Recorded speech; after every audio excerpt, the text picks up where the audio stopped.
Agama Islam sangat mementingkan kesihatan. Di antara langkah paling berkesan untuk mengekalkan kesihatan ialah melalui permakanan. Al-Quran dan hadis Nabi SAW sendiri tidak ketinggalan menyebut tentang permakanan. Al-Quran mengungkap bahawa makan minum itu boleh saja, tetapi jangan sampai berlebih-lebihan. Sementara hadis Nabi SAW pula sampai menyebutkan sukatan 1/3 untuk makanan, 1/3 lagi untuk minuman, dan 1/3 pula untuk bernafas. Inilah kaedah permakanan bagi kesihatan.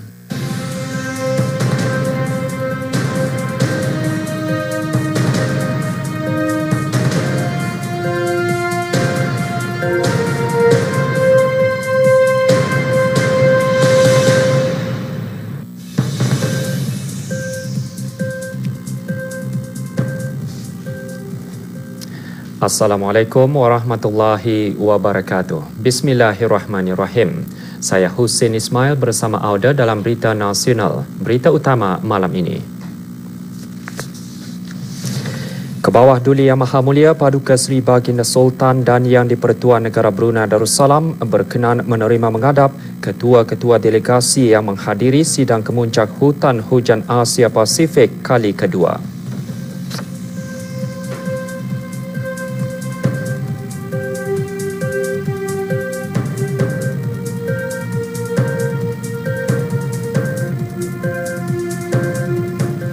Perantau Asia Pasifik perlu mengkaji semula aktiviti-aktiviti perekonomian agar inisiatif memelihara hutan hujannya tercapai.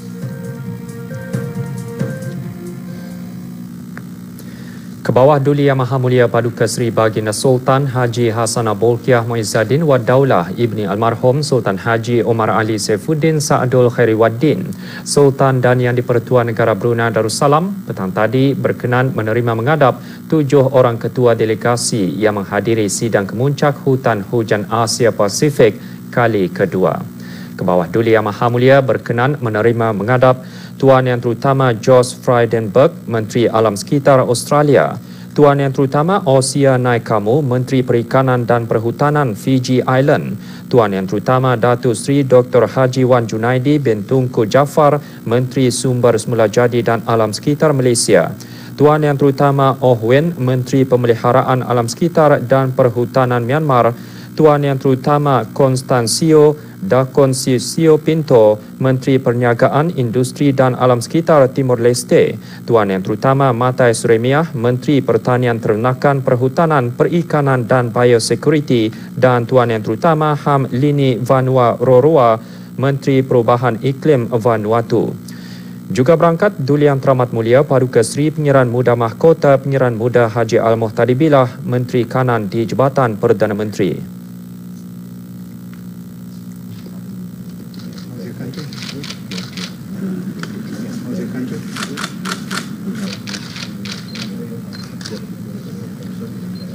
Ketua-ketua delegasi dari 6 buah negara tersebut berada di negara ini bagi menghadiri sidang kemuncak Hutan Hujan Asia Pasifik kali kedua selama 2 hari bermula hari ini.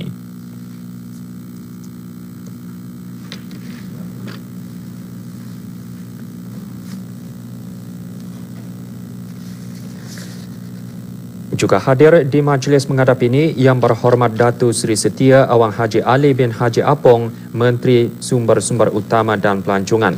Majlis menghadap tersebut berlangsung di Istana Nurul Iman.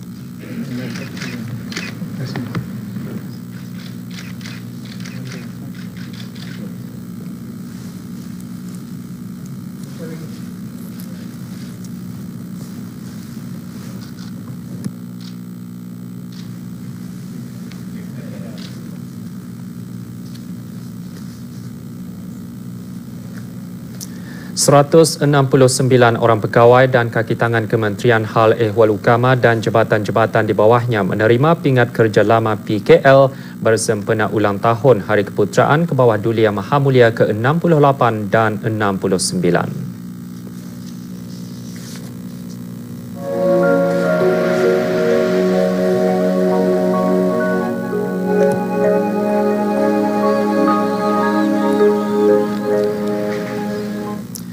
Meskipun bulan Syawal bakal meninggalkan kita, namun beberapa pihak masih lagi mengambil kesempatan untuk memeriahkannya dengan mengadakan sambutan Hari Raya Aidilfitri. Semalam, Majlis Perundingan Kampung Belimbing Subuk meraihkan sambutan seumpamanya bagi penduduk kampung berkenaan.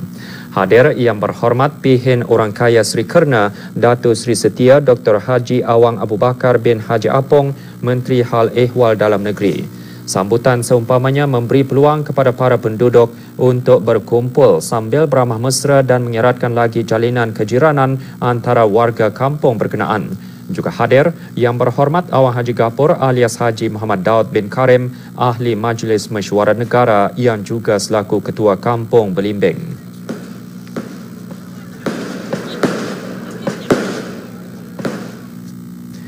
20 orang pegawai perubatan haji dan 7 orang bakal haji Kementerian Kesihatan diraihkan dalam majlis doa selamat kementerian tersebut petang tadi. Majlis berlangsung di Dewan Al-Afiah Kementerian Kesihatan. Penyampaian surat lantikan kepada para pegawai perubatan haji dan sumbangan kepada bakal haji Kementerian Kesihatan disempurnakan oleh Yang Berhormat Pihin Datu Laila Raja Major Jeneral Bersara Datu Paduka Sri Haji Awang Halbi bin Haji Muhammad Yusof, Menteri Kebudayaan Belia dan Sukan selaku Pemangku Menteri Kesihatan. Pada tahun ini, Kementerian Kesihatan menghantar 20 orang pegawai terdiri daripada 6 orang doktor dan 14 orang jururawat dan kaki tangan bantuan untuk ditugaskan memeduli jemaah haji negara di Tanah Suci nanti.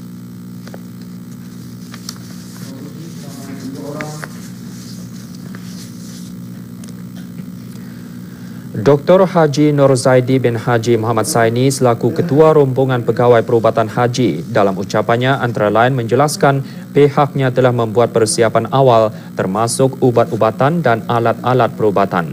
Semasa musim haji nanti, rombongan perubatan haji juga akan menyediakan perkhidmatan rawatan dalaman, pesakit luar, kecemasan, farmasi dan wad pengasingan bagi jemaah haji negara.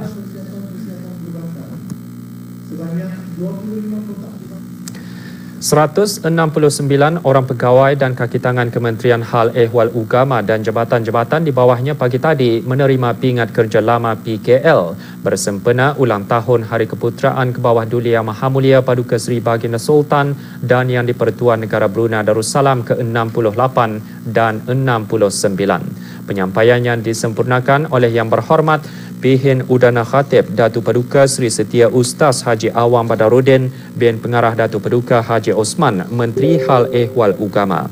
Dari 169 penerima, 68 daripadanya penerima pingat bagi ulang tahun Hari Keputeraan ke bawah Duli Yang Maha Mulia ke-68, manakala selebihnya penerima bagi ulang tahun Hari Keputeraan ke-69.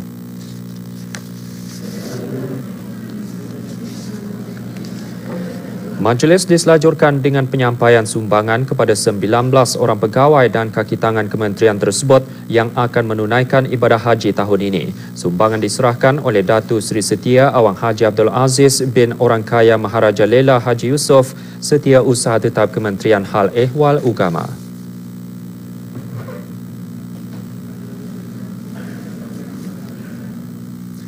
Warga perkhidmatan awam seharusnya bertanggungjawab menjaga dan mempertahankan adat istiadat kebruneian supaya menjadi cerucuk pembinaan bangsa dan negara. Laporan mengenainya menyusul seketika nanti. Rantau Asia Pasifik perlu mengkaji semula aktiviti-aktiviti perekonomian di rantau berkenaan agar inisiatif memelihara hutan hujannya tercapai. Salah satu daripada usaha tersebut adalah dengan pembangunan teknologi. Saranan tersebut disuarakan oleh Menteri Sumber-Sumber Utama dan Pelancongan semasa merasmikan sidang kemuncak Hutan Hujan Asia Pasifik kali kedua pagi tadi. Yang Berhormat Datu Seri Setia Awang Haji Ali bin Haji Apong berkata, dengan kemajuan teknologi pada alaf 21 ini, Asia Pasifik perlu memperkenalkan keberkesanan penggunaan sumber-sumber hutan di samping menggalakkan pengeluaran produk-produk hutan yang mempunyai nilai tambah. Menurut Yang Berhormat, Brunei Darussalam akan terus berwaspada terhadap isu penebangan hutan. Antaranya dengan mengawal langkah meluaskan pertanian dan pemusnahan hutan bagi tujuan pertanian.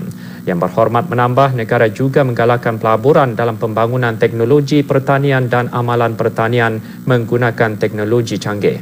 Begitu juga dengan peraturan yang sedia ada pada penghasilan produk hutan mestilah mematuhi kemapanan dan menggalakkan pemilihan semula jadi sumber hutan. We have strengthened our forest law enforcement activities through the establishment of multi-agency participation from the police force, from the military, district authorities, and the forestry department. On a sub-regional context, the Heart of Borneo initiative plays an important role in transboundary forest management, in minimizing deforestation and the associated loss of biodiversity and ecosystem services. Brunei's partnership with the Heart of Borneo initiative has connected the country's rainforests into the network of protected areas of the island of Borneo. Semasa sidang kemuncak itu juga, buku bertajuk Bird Watching in Brunei Darussalam 2016, A Guide to the Birds of Brunei Darussalam booklet edisi kedua dilancarkan. Pelancarannya adalah sebahagian daripada usaha berterusan Jabatan Perkembangan Pelancongan dengan kerjasama pihak-pihak yang berkepentingan dalam industri pelancongan tempatan untuk meningkatkan kesedaran di negara ini sebagai salah sebuah destinasi baru untuk melihat burung atau bird watching melalui pakej yang ditawarkan oleh sebuah syarikat tempatan. Sidang kemuncak ini dihadiri oleh beberapa jemaah Menteri Asia Pasifik serta menghimpunkan para peserta daripada sektor kerajaan dan swasta, pertubuhan-pertubuhan bukan kerajaan di rantau berkenaan dan para pakar bertaraf dunia. Sementara itu, aktiviti melihat burung atau bird watching dianggap sebagai salah satu aktiviti pelancongan strategik negara. Bagi tujuan tersebut, Kementerian Sumber-Sumber Utama dan Pelancongan berhasrat untuk mempromosikannya kerana rantau Asia Pasifik mempunyai lebih 500,000 penggemar aktiviti melihat burung. Kerajaan Buah Duri melalui Kementerian Sumber-Sumber Utama dan Jabatan Pelancongan berhasrat untuk mempromosikan aktiviti birdwatching sebagai salah satu aktiviti pelancongan strategik negara. Ini memandangkan di rantau Asia Pasifik ataupun rantau Asia sendiri terdapat lebih 500,000 penggemar pemerhati burung. InsyaAllah selepas pelancaran ini maklumat yang terdapatnya pakej pelancongan birdwatching di negara dan juga buku ini akan diedarkan melalui email dan akan digunakan sebagai promosi ataupun publicity untuk menarik para penggemar pemerhati burung ataupun birdwatching turis ke negara ini. Alhamdulillah, insyaAllah dengan adanya action ataupun projek ini kita akan dapat memajukan produk pelancongan negara secara lestari. Sebenarnya birdwatching ini baru di Brunei. Maksud saya baru itu dari segi lokal, orang-orang Brunei Ketani sendiri mengambil aktiviti mengenal burung ini. Birdwatching is very new. Dulu-dulunya is done by the expatriates, cigu-cigu ataupun engineer-engineer dari luar negeri. Tapi sekarang sudah adopt by orang Ketani lah. Selaku pewaris bangsa Brunei, rakyat dan penduduk negara ini khususnya warga perkhidmatan awam seharusnya bertanggungjawab menjaga, memelihara serta mempertahankan adat istiadat kebruneian sebaik mungkin supaya menjadi cerucuk pembinaan bangsa dan negara. Selain itu, rakyat dan penduduk juga secara tidak langsung memegang amanah bagi mendukung konsep Melayu Islam Beraja MIB. Yang Amat Mulia Pengiran Laila Cetria Saibun Najabah, Pengiran Anak Haji Abdul Aziz bin Pengiran Jaya Negara Pengiran Haji Abu Bakar yang di-Pertua Adat Istiadat Negara bersabda demikian semasa majlis penutupan kursus dan bengkel adat istiadat petang tadi.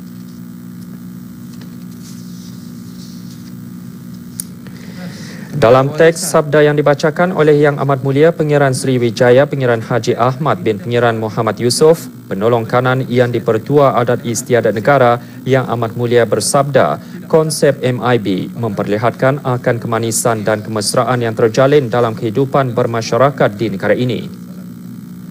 Ini bermakna konsep Melayu Islam Beraja merupakan tunjang kepada usaha memikirkan dan memperbentukkan sikap kehidupan orang Brunei yang taat beragama, setia kepada raja, serta rajin berusaha dengan meneliti semua sifat dan nilai secara positif. Dengan demikian, setentunya lah akan membawa kita ni dekat kepada mencapai matlamat wawasan Brunei 2035. Seperti yang telah dihasratkan oleh Kebawah Duli Yang Maha Mulia Paduka Seri Baginda Sultan Haji Hasanal Bolkiah Muizzuddin Waddaulah Sultan dan yang di-Pertuan Negara Brunei Darussalam. Kira-kira 70 orang pegawai dan kaki tangan dari beberapa kementerian dan jabatan kerajaan menyertai bengkel yang antara lain menekankan kepentingan adat istiadat dan tata tertib di majlis-majlis beristiadat, tata cara berbahasa, terasul dan bahasa pengganti diri. Kursus dan bengkel selama 3 hari ini merupakan projek kerjasama berterusan Jabatan Adat Istiadat Negara dan Institut Perkhidmatan Awam dalam usaha memastikan warga perkhidmatan awam di negara ini dibekalkan dengan kefahaman yang mencukupi.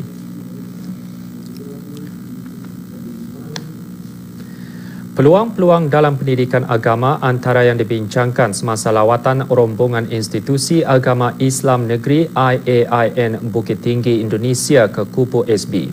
Ikuti laporannya selepas ini.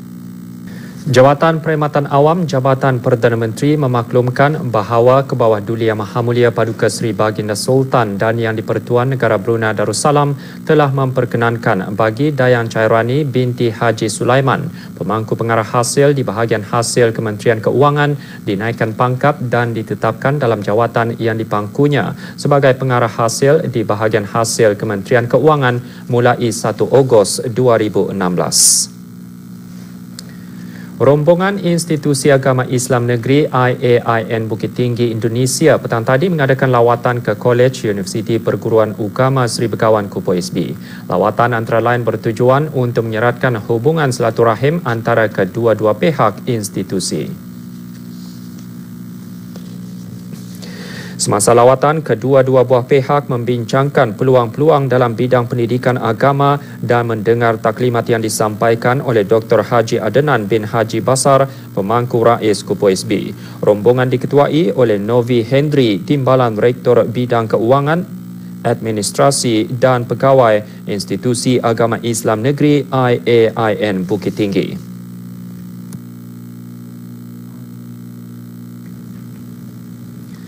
Jabatan Daerah Belait juga tidak ketinggalan sama-sama memeriahkan bulan Syawal dengan mengungkayahkan majlis sambutan Hari Raya Aidilfitri semalam. Majlis bertempat di Dewan V Plaza, Jalan Sungai Kuala Belait. Hadir Awang Haji Muhammad Sunandi bin Haji Buntar, Timbalan Setiausaha Tetap Kementerian Hal Ehwal Dalam Negeri dan Isteri. Juga hadir Yang Berhormat Awang Haji Muhammad Yusof bin Haji Dulamin dan Yang Berhormat Awang Haji Syafi'i bin Ahmad, ahli-ahli Majlis Mesyuarat Negara, dan Awang Haji Haris bin Osman, Pegawai Daerah Belait. Majlis bertujuan untuk menyeratkan silaturahim di antara pegawai dan kaki tangan jabatan daerah berkenaan.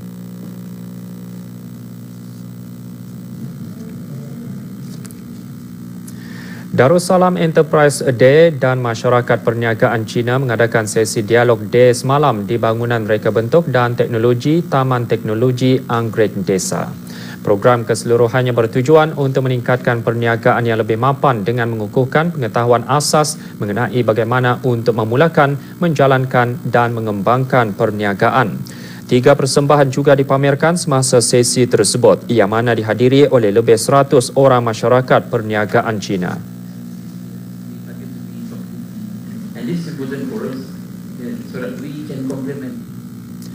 Seorang perempuan warga negara Thailand dijatuhi hukuman 4 bulan penjara oleh Mahkamah Magistrate.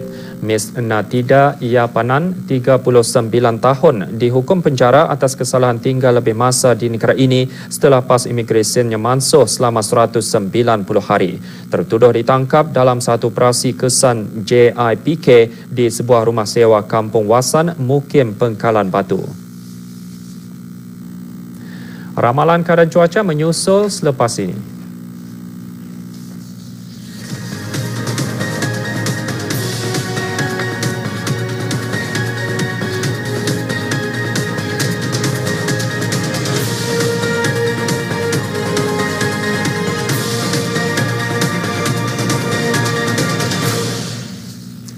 Ramalan keadaan cuaca untuk negara Brunei Darussalam dalam tempoh 24 jam akan datang sebahagian berawan. Cuaca pada malam sebahagian berawan dengan berkemungkinan hujan berlaku di beberapa kawasan. Keadaan laut berombak sederhana di paras 1 hingga 2 meter. Keadaan laut adalah berbahaya kepada pengguna bot-bot kecil. Angin bertiup dari arah barat daya selaju 10 hingga 15 km sejam. Pagi esok pula cuaca pada amnya sebahagian berawan, keadaan laut berombak sederhana di paras 1 hingga 1.5 meter. Angin bertiup dari arah barat daya selaju 10 hingga 25 km sejam. Petang esok pula cuaca cerah keseluruhannya. Keadaan laut berombak sederhana di paras 1 hingga 1.5 meter. Angin bertiup dari arah barat daya selaju 10 hingga 30 km sejam. Wallahualam bisawab. Sekarang kita ikuti ramalan cuaca bagi negara Brunei Darussalam untuk tempoh 3 hari akan datang dan ramalan keadaan cuaca bagi beberapa bandaraya utama ASEAN dan dunia.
Sekarang disampaikan kadar nisab zakat wang dan harta untuk hari ini.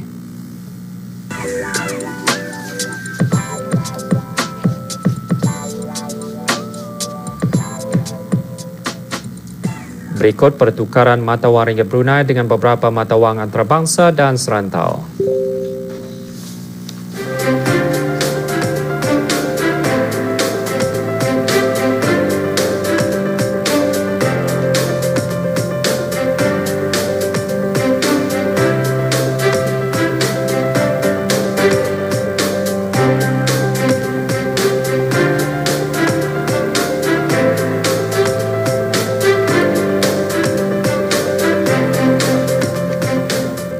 Teruskan bersama kami untuk mengikuti berita antarabangsa dalam berita dunia selepas ini.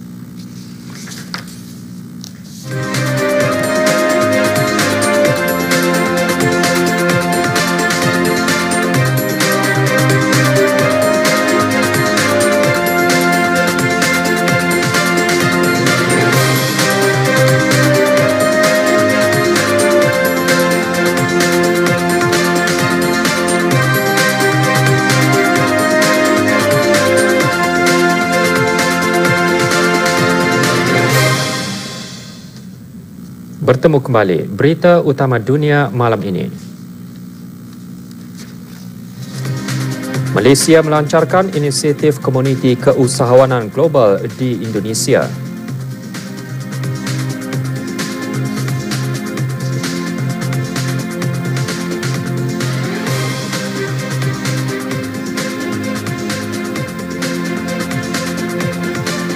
Korea Selatan menggesa Korea Utara menghentikan provokasi pelancaran peluru berpandu.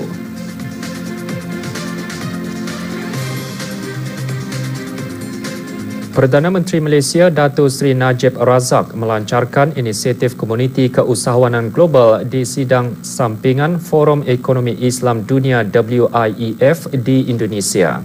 Inisiatif tersebut bertujuan untuk membawa bersama 1,200 usahawan global dari 12 kelompok perniagaan termasuk industri bioteknologi, permakanan, pertanian, peruncitan, pelancongan, pendidikan, keuangan dan media untuk menghasilkan idea-idea baru dan mewujudkan peluang pekerjaan bagi bakat muda.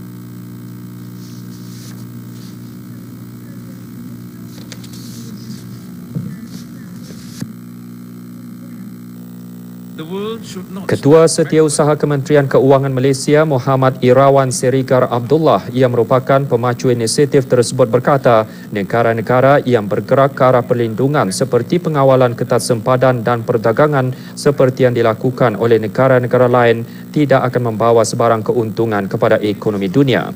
Datuk Seri Najib yang ketika ini berada di Jakarta bagi menghadiri forum tersebut berharap semua pihak akan mendapat manfaat daripada inisiatif tersebut. We would like to see entrepreneurship flourish at every level of society and every part of our country. In the cities, in the towns, yes, but also in the villages. Korea Selatan menggesa Korea Utara untuk menghentikan pelancaran peluru berpandu balistik yang disifatkan sebagai satu provokasi kepada negara jiran dan komuniti antarabangsa. Tentera Korea Selatan berkata Korea Utara melancarkan peluru berpandu balistik dari wilayah barat ke dalam laut di luar pantai timur, iaitu yang terbaru dalam siri pelancaran mengingkari resolusi Majlis Keselamatan PBB. Peluru berpandu yang dilancarkan pada pukul 7.50 pagi tadi waktu setempat dilancarkan dari wilayah selatan Hwanghae ke barat laut Pyongyang. 한반도와 국제사회에 대한 엄중한 도발입니다. Agensi berita Yonhap Korea Selatan memetik sumber kerajaan Korea Selatan sebagai berkata, peluru berpandu tersebut merupakan peluru berpandu jarak sederhana yang boleh mencecah sejauh 1,000 km. Sementara itu, Kementerian Pertahanan Korea Selatan tidak mengulas segera mengenai pelancaran peluru berpandu tersebut. 엄중한 도발입니다. 북한은 즉각 이를 중지하고 민생에 힘을 기울이기를 기대합니다. Presiden Barack Obama menjelaskan adalah menjadi kepentingan keselamatan kebangsaan Amerika Syarikat. Beliau menyokong kerajaan baru Libya dalam memerangi IS. Kenyataan beliau dibuat sehari selepas pentadbiran Obama menyatakan ia melancarkan serangan udara ke atas IS di Libya. Serangan tersebut bagi memastikan pasukan Libya dapat menamatkan kekacauan dari kumpulan berpendirian keras dan meningkatkan kestabilan di sana. Kenyataan beliau dibuat di Rumah Putih semasa sidang media bersama Perdana Menteri Singapura Lee Hsien Loong. And at the request of that government, after they had already made significant progress against ISIL and had essentially pushed ISIL into... Ketua Kemanusiaan Bangsa-Bangsa Bersatu PBB mengadakan lawatan ke kemah bagi orang awam di Sudan Selatan yang melarikan diri dari kekacauan. Stephen O'Brien berkata penduduk di dalam dan sekitar Bandar Wau di Sudan Selatan memerlukan sokongan dan pelindungan di tengah-tengah kekacauan terbaru di negara itu. Beliau juga mengadakan lawatan di sebuah hospital di Awil di mana tempat kanak-kanak yang kekurangan makanan dirawat. Sudan Selatan berdepan dengan pertempuran antara penyokong Presiden Salva Kiir dan Riek Machar. Very intense camp here. It has got services, but it has now got an extension. We're standing on the divide as I speak, and that is now also full. Agensi PBB memberi amaran puluhan ribu penduduk meninggalkan kampung halaman dan melaporkan pembunuhan beramai-ramai, pencurian dan pengambilan secara paksa tentera kanak-kanak. Kebanyakan pelarian melarikan diri ke negara jiran Uganda, Kenya dan Sudan. Agensi UNHCR menambah krisis kemanusiaan diperburukkan lagi dengan kekurangan makanan dan penyakit kolera.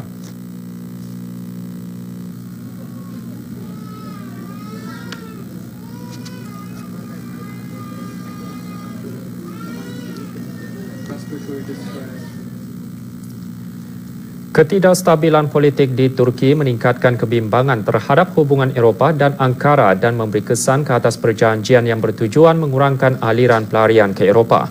Menurut Ketua Jawatan Kuasa Penyelamat Antarabangsa David Miliband, hubungan EU dan Ankara tegang selepas rampasan kuasa yang gagal di Turki.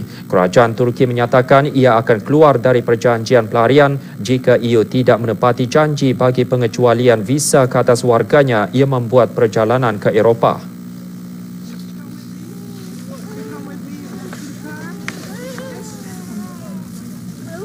I think everyone is concerned that the political instability in Turkey, the attempted coup, could have implications for the relationship. Naib Chancellor Jerman Sigmar Gabriel menjelaskan Eropah tidak akan disenarai hitam oleh Turki dalam pengecualian visa, sementara Presiden Suruhanjaya Eropah Jean-Claude Juncker memberitahu akhbar minggu lalu beliau bimbang perjanjian yang dimeterai dengan Turki pada bulan Mac lalu mungkin gagal. Lebih 1 juta pelarian memasuki Eropah pada tahun 2015 dengan kebanyakannya tiba melalui laut dari persisiran Turki ke pulau-pulau Aegean di Greece.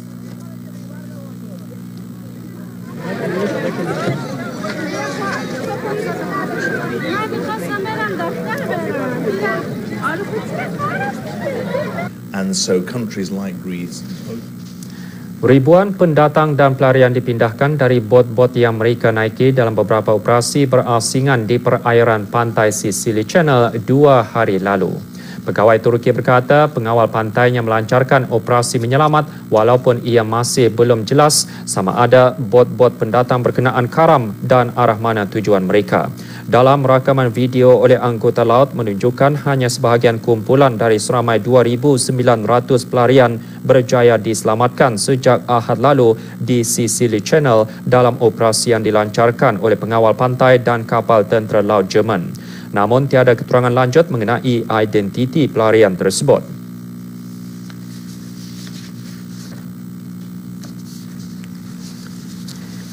Pertubuhan Antarabangsa bagi Penghijrahan berkata Itali berdepan krisis pelarian dengan kira-kira 400,000 pendatang sampai ke negara tersebut melalui laut pada tahun 2014 dan hampir 200,000 orang pada tahun 2015. Setakat ini lebih 90,000 pendatang tiba di negara berkenaan sejak awal tahun ini.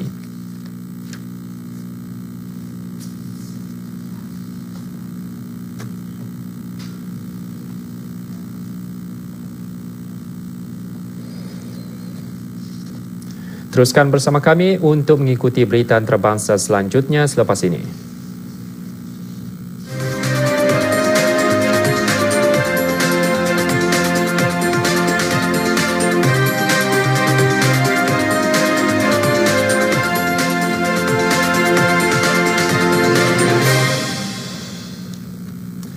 Pihak berkuasa Colombia menemui dan memusnahkan 104 makmal pembuatan kokain di wilayah Gove dan Meta memberikan tamparan hebat keuangan terhadap operasi penyeludupan dadah FARC di negara itu.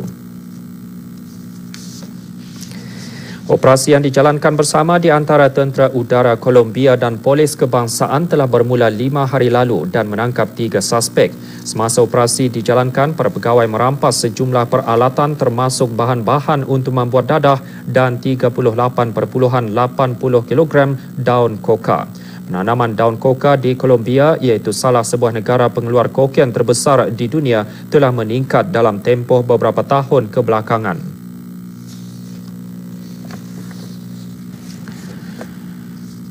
Menurut statistik PBB, pada tahun lalu sahaja penghasilan koka meningkat sebanyak 39%, meliputi 96,000 hektar. Pemberontak FARC memperolehi keuangan melalui pengenaan cukai kepada penanam koka dan mereka yang terlibat dalam penghasilan dan penyeludupan dadah kokain. Mereka bersetuju untuk membantu menghapus kokain sebaik saja perjanjian damai ditandatangani. Cercano a los mismos cultivos. Y esto pertenece obviamente a ese campesino que es cultivador, pero el que lo explota es el crimen organizado del clan Golfo, los puntilleros. Pegawai anti-narkotik di Peru melaporkan telah menangkap sekumpulan penyeludup dadah di lapangan terbang antarabangsa 5 yang ingin pergi ke Brazil dengan permintaan yang dijangkakan meningkat semasa Sukan Olimpik di Rio. Menurut Badan Anti-Dadah Peru, seramai 92 penyeludup berjaya ditangkap di lapangan terbang kebanyakannya pergi ke Brazil. Peru merupakan salah sebuah negara penghasil terbesar dunia bagi dadah kokain dan Brazil adalah negara pengguna utama. Usaha-usaha menyeludup untuk membawa dadah ke negara ekonomi terbesar Amerika Selatan itu masih meningkat ketika langkah-langkah pengawasan dipertingkatkan di lapangan terbang 5. Estas cápsulas que usted está observando han sido pulsadas. Kebanyakan mereka yang ditangkap adalah warga negara asing. Setiba di Lima, para penyeludup dilaporkan singgah untuk mengambil dadah sebelum membuat perjalanan menuju ke Brazil dengan menilai jualan 1 kilogram kokain mencecah $1,000 Amerika semasa Sukan Olimpik. Kebanyakan penyeludup tidak menghiraukan peningkatan pengawasan yang dibuat di Peru dan Brazil. Menurut penganjur Olimpik, hampir 90,000 pegawai keselamatan akan meronda di Bandar Rio, termasuk lebih 21,000 askar dan hampir 50,000 pegawai polis.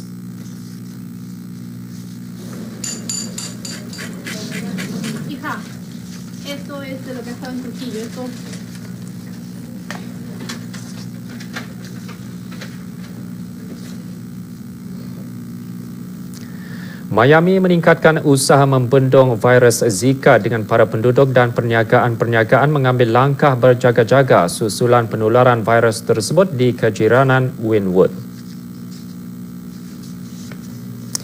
Penularan virus Zika pertama kali dikesan pada tahun lalu di Brazil, di mana ia telah dikaitkan dengan lebih 1,700 kes kelahiran anak damit yang luar biasa, microcephaly, dan sejak itu telah merebak melalui negara-negara Amerika.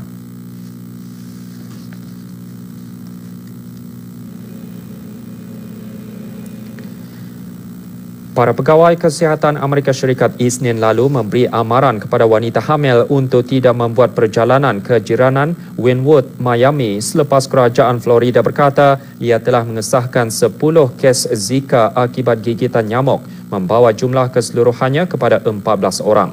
Sementara itu, para pegawai juga mengambil langkah berjaga-jaga dengan menyembur racun nyamuk di sekitar kawasan bandar dan membersihkan takungan air yang berpotensi menjadi tempat pembiakan nyamuk.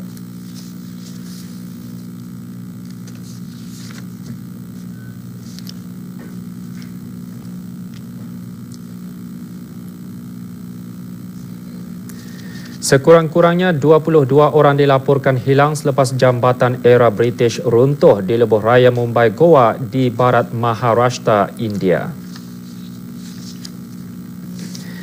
Jambatan tersebut runtuh disebabkan tekanan dari banjir di Sungai Savitri. Ketua Menteri Maharashtra Devendra Fadnavis berkata pasukan tindak balas bencana kebangsaan NDRF dan pengawal pantai menjalankan operasi mencari besar-besaran.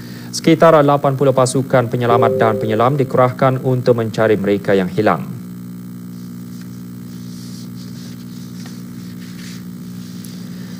Beliau menambah bahawa Perdana Menteri Narendra Modi telah berikrar untuk memberikan segala bantuan dalam kerja menyelamat. Seorang saksi berkata 3 buah kenderaan termasuk 2 buah bas terjunam ke dalam sungai yang dalam semasa runtuhan berlaku. Lalu lintas di lebuh raya telah dilencongkan ke laluan jambatan baru yang terletak bersebelahan jambatan yang lama.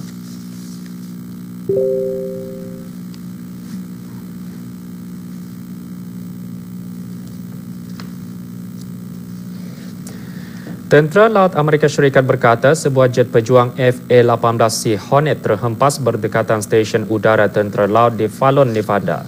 Bagaimanapun, juruterbang pesawat terbabit sempat keluar daripada jet sebelum ianya terhempas. Menurut kenyataan yang dikeluarkan, juruterbang ditemui oleh kaki tangan tindak balas kecemasan susulan nahas yang berlaku pada pukul 10.50 pagi waktu tempatan dan dibawa ke pusat rawatan bagi pemeriksaan. Tidak ada kecederaan lain atau kerosakan dilaporkan berikutan nahas tersebut. Menurut kenyataan awal, juruterbang sedang dalam penerbangan balik ke pangkalan mengikut rutin latihan penerbangan semasa nahas berlaku. Punca kemalangan masih dalam siasatan. Minggu lalu, seorang juruterbang Marine maut apabila jet pejuang FA-18 terhempas semasa misi latihan berhampiran 29 Palms, California.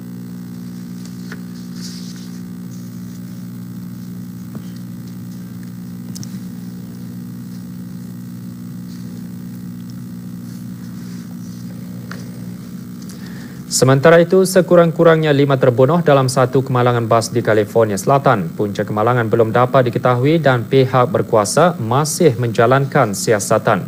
Pihak berkuasa berkata bas sewa itu merempuh papan tanda lebuh raya semasa dalam perjalanan dari Merced menuju ke Sacramento. Pemandu bas tersebut hilang kawalan dan mengakibatkan 7 orang penumpang yang lain mengalami kecederaan. Polis berkata bas sewa tersebut membawa 30 orang penumpang. Beberapa orang yang cedera dikejarkan ke hospital berdekatan.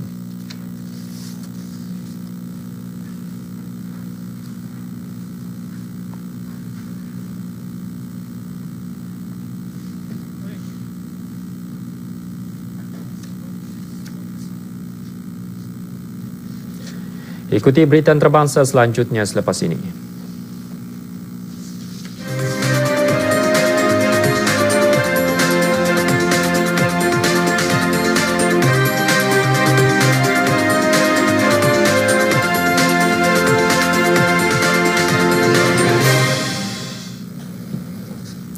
NBC melaporkan bandar Phoenix, Arizona dilanda banjir selepas hujan lebat melanda seluruh bandar tersebut. Perkhidmatan Kaji Cuaca Kebangsaan mencatatkan turunan hujan mencecah 25.4 mm di beberapa kawasan di wilayah Maricopa dan berkata bencana alam tersebut disertai angin kencang selaju sehingga 80 km sejam. Jalan raya ditenggelami banjir dan tanah lumpur di beberapa kawasan dan kenderaan-kenderaan bergelut mengharungi banjir. Amaran banjir kilat dikeluarkan oleh Perkhidmatan Kaji Cuaca Kebangsaan di beberapa kawasan di timur laut Arizona sehingga petang ini.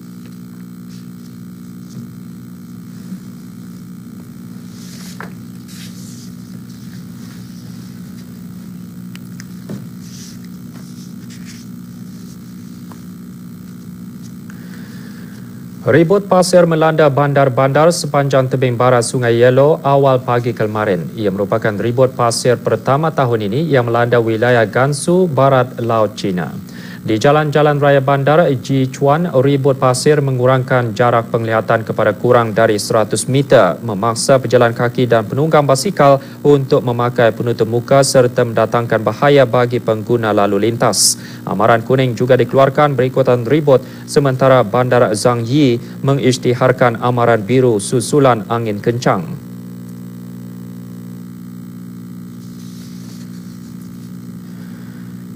Di utara China, ribut pasir sering berlaku di antara penghujung musim sejuk dan luruh apabila udara sejuk melanda. Ia jarang sekali berlaku semasa pertengahan musim panas apabila suhu di tahap tinggi dan kurangnya turunan hujan. Polis lalu lintas dilihat berada di jalan-jalan raya bagi mengawal keadaan dan mencegah daripada berlakunya kemalangan. Mereka juga menasihati pemandu supaya berhati-hati dan tidak sesuka hati meletakkan kenderaan mereka.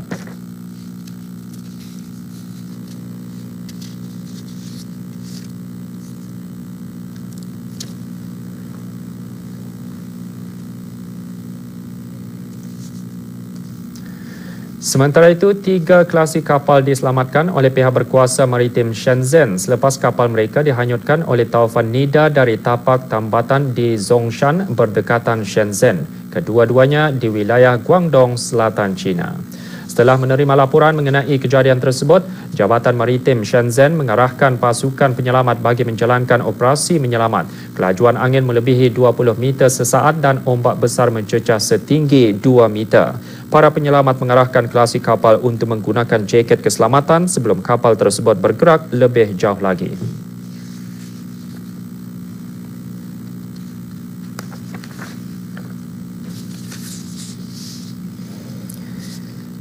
Klasik kapal yang diselamatkan itu mengimbas kembali kejadian yang berlaku sehingga kapal mereka dihanyutkan ke Shenzhen. Disebabkan kegagalan enjin, kapal mereka tidak dapat meneruskan perjalanan. Bermula dan bergerak ke Pasifik Barat, taufan Nida adalah taufan keempat melanda China tahun ini. Ia dijangka terus bergerak ke barat laut selepas mendarat di wilayah Guangdong, tanah besar China.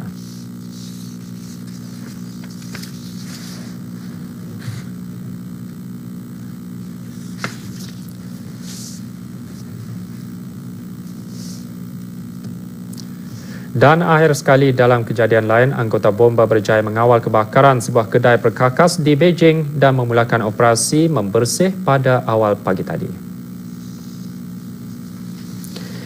Pihak berkuasa setempat berkata kebakaran berlaku pada waktu malam kemarin di mana cat-cat di dalam kedai tersebut membuatkan lagi api semakin sukar dikawal dan merosakkan kedai seluas 2,200 meter persegi. Jabatan bomba setempat kemudiannya mengarahkan kira-kira 450 anggota bomba ke tapak yang terjejas. Kira-kira 200 orang yang tinggal di kediaman penduduk berdekatan dipindahkan dan setakat ini tiada korban jiwa dilaporkan. Punca insiden masih dalam siasatan.